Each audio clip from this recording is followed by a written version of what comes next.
Shalom Bapak Ibu Saudara yang dikasihi Tuhan.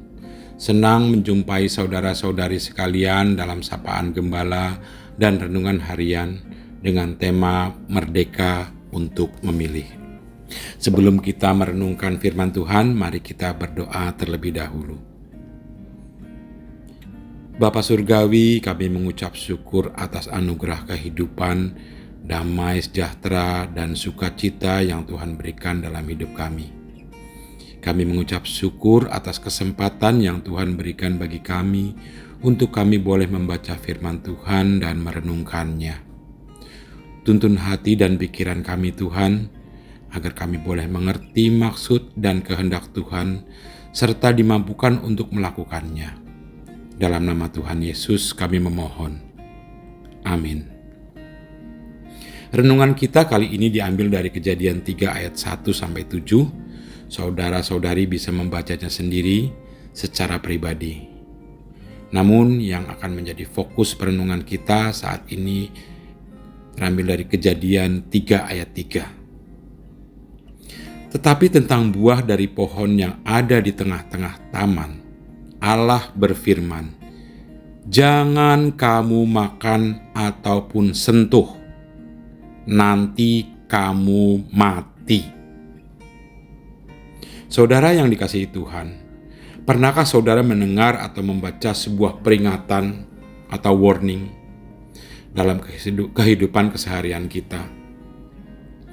Sering kita jumpai tulisan seperti "jangan menyeberang" atau "awas tegangan tinggi", "dilarang berenang", dan lain sebagainya. Apakah semua peringatan itu ditindaklanjuti? Dan apabila peringatan itu dipatuhi, bagaimana dengan konsekuensinya? Saudara yang dikasihi Tuhan, Kejadian 3 ayat 3 yang menjadi fokus perenungan kita adalah sebuah peringatan atau warning dari Tuhan yang sangat tegas sekaligus memberikan sebuah konsekuensi yang jelas, clear buat kita. Tuhan begitu tegas dan jelas memberikan peringatan disertai konsekuensinya agar umat tidak salah arah, tetapi taat pada perintahnya. Akan tetapi dalam kenyataannya, semua peringatan Tuhan yang diberikan seringkali dilanggar oleh umatnya. Dan kita sekalian sekarang ini seringkali melakukan hal yang sama, melanggar firman-Nya. Mengapa? Saudara, kita dianugerahkan Tuhan sebuah privilege, yaitu kehendak bebas, free will. Dan bagaimana kita menggunakan kehendak bebas ini dengan benar dan bertanggung jawab di hadapan Tuhan? Apakah kehendak bebas yang kita miliki mutlak bisa kita pakai sesuka hati kita? Dalam perikop sebelumnya secara khusus pada Kejadian 2 ayat 16-17, manusia diberikan kebebasan oleh Allah untuk memakan buah dari semua pohon dalam taman, tetapi hanya ada satu pohon yang buahnya dilarang untuk dimakan, yaitu buah dari pohon pengetahuan yang ada di tengah taman. Sebab bila manusia memakan buah itu, maka ia akan mati. Mati di sini dimaksudkan bahwa manusia akan berjarak dan jauh dari Allah. Allah dan manusia tidak seakrab di Taman Eden. Apa yang terjadi adalah Hawa memakan buah dari pohon pengetahuan itu dan memberikannya kepada Adam. Sebagai konsekuensinya, atas perbuatan mereka, atas pelanggaran mereka, mereka keluar dari Taman Eden, jauh dari Allah, atau mengalami mati secara rohani. Tuhan Allah sebenarnya memberikan kebebasan bagi setiap kita, tapi Tuhan juga menentukan kita untuk memilih dengan caranya, bukan dengan cara kita sendiri.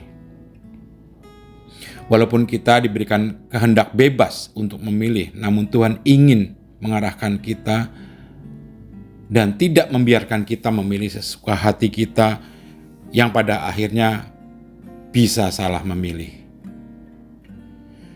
Coba saudara renungkan juga dari Ulangan 30 ayat 19. Allah di situ memberikan pilihan hidup dan mati, pilih berkat dan kutuk. Di sana Tuhan pun memberikan tuntunan bagi kita. Pilihlah kehidupan supaya kamu hidup, baik kamu maupun keturunanmu. Itulah tuntunan yang diberikan Tuhan, agar kita tidak salah menggunakan kehendak bebas kita. Bapak Ibu yang dikasihi Tuhan, kita sebagai orang tua juga sering memberikan pilihan-pilihan kepada anak kita, minimal pada saat anak akan memasuki tahap kuliah, mau memilih jurusan apa, teknik atau ekonomi, dan lain-lain. Kita pun memberi gambaran kepada anak kita ke depannya, kalau memilih jurusan ini, konsekuensinya apa di kemudian hari, kalau memilih jurusan ini, apa yang akan kamu kerjakan sebagai masa depan kamu.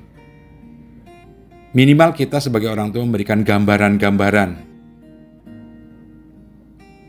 Tidak mungkin kita sebagai orang tua hanya memberikan kamu kuliah atau belajar jurusan ini, tanpa memberikan gambaran ke depannya. Saudara yang dikasihi Tuhan, beberapa hari lagi kita akan merayakan pesta demokrasi. Kita juga diperhadapkan pada pilihan yang banyak sekali, baik itu capres, legislatif, dan lain-lain. Di sini kehendak bebas kita diuji. Apakah kita mau sesuka hati kita memilih?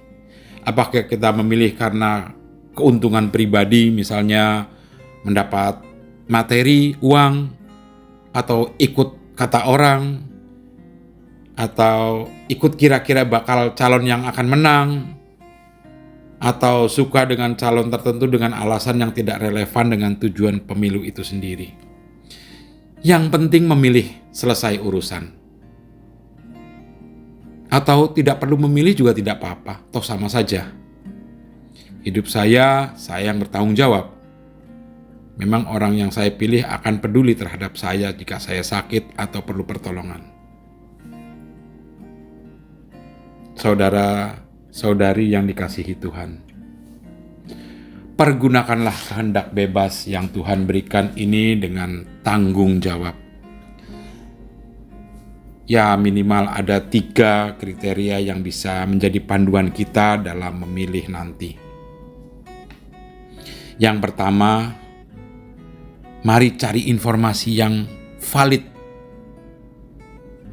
bukan hoax, tentang para calon.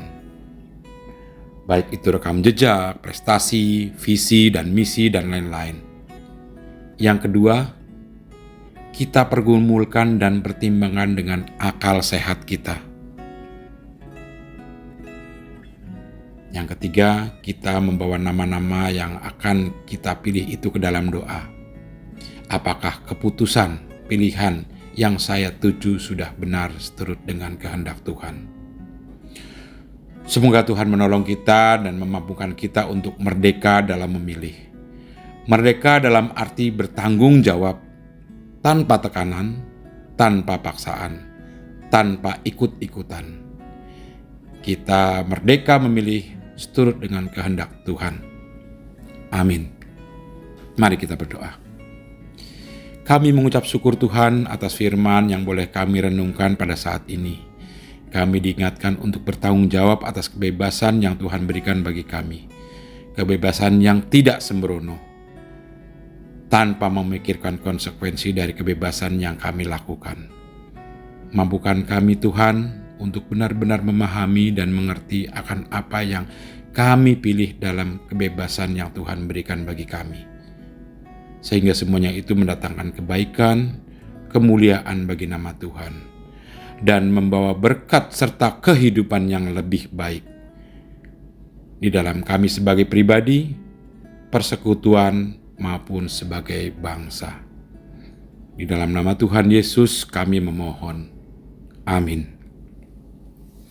Demikianlah renungan kita hari ini. Semoga firman Tuhan hari ini dapat menolong kita untuk betul-betul bisa melakukan atau menikmati kehendak bebas yang Tuhan berikan bagi kita. Jangan lupa bagikan renungan ini kepada saudara-saudari yang lain. Tuhan Yesus memberkati.